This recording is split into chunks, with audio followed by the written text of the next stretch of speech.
Kasih karunia dan damai sejahtera dari Allah Bapa kita dan dari anaknya Tuhan Yesus Kristus menyertai kamu sekalian. Amin. Shalom saudara-saudari sahabatku semua di dalam nama Tuhan Yesus Kristus. Firman Tuhan yang menyapa kita hari ini, hari Kamis tanggal 25 Januari 2024, tertulis dalam kitab Imamat pasal 25 ayat 14. Mari sahabatku semua, kita simak dan renungkan firman Tuhan yang menjadi kekuatan dan inspirasi untuk menjalani hari ini. Demikian. Apabila kamu menjual sesuatu kepada sesamamu atau membeli daripadanya, janganlah kamu merugikan satu sama lain. Dibaheni, tung sura di garis samu manang aha tu dongammu, manang tinohormu tahesiat tangan di dongammu, dan jadi hamu masyangatan sama dongan. Demikian firman Tuhan. Sahabatku semua di dalam nama Tuhan Yesus Kristus, tema Imamat pasal 25 ini adalah tentang tahun Yobel, yang kita kenal dengan istilah Jubileum. Tahun Yobel diatur sebagai sebuah peraturan agama yang wajib, di mana setiap 50 tahun sekali pada tahun yang ke-50 akan diumumkan sebagai tahun pembebasan dan menjadi tahun sukacita. Perayaan tahun Yobel atau Jubileum yang dilakukan oleh gereja-gereja saat ini sangat jauh berbeda dari makna Yobel dalam Alkitab, khususnya dari kitab Imamat ini. Karena perayaan Jubileum saat ini sering memberatkan dan bahkan menjadi beban. Sementara Alkitab mengajarkan bahwa tahun Yobel intinya adalah prinsip-prinsip restorasi atau pemulihan, pembebasan dari perbudakan, pemulihan tanah, pembebasan hutang, dan lain sebagainya.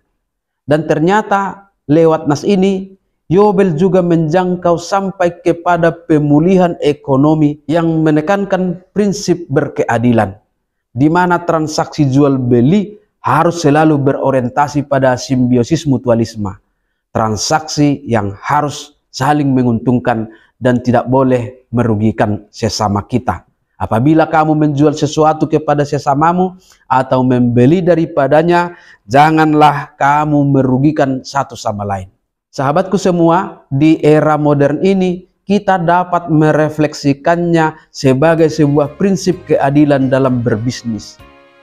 Tentu dalam transaksi jual beli, di posisi manapun kita, apakah sebagai penjual atau pembeli, pasti memikirkan bagaimana mendapatkan untung sebanyak-banyaknya. Semua pasti hidup dalam prinsip ekonomi, modal sekecil-kecilnya untuk untung yang sebesar-besarnya. Apakah dalam transaksi jual beli mendapatkan untung besar itu salah? Tentu tidak.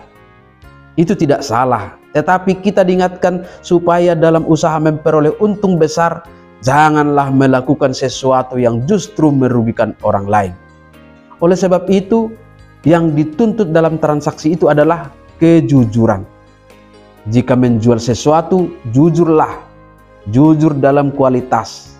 Jelaskan kualitas yang sesungguhnya. Jangan berdusta yang membuat orang lain tertipu dan akhirnya rugi. Jujur dalam kuantitas. Soal jumlah, soal volume, soal berat. Ini adalah prinsip keadilan dalam transaksi bisnis kekristenan. Kejujuran akan menciptakan dasar yang adil dan sehat dalam interaksi ekonomi kita. Sahabatku semua, kesepakatan bisnis jual beli yang adil mencerminkan tanggung jawab moral kita sebagai orang percaya.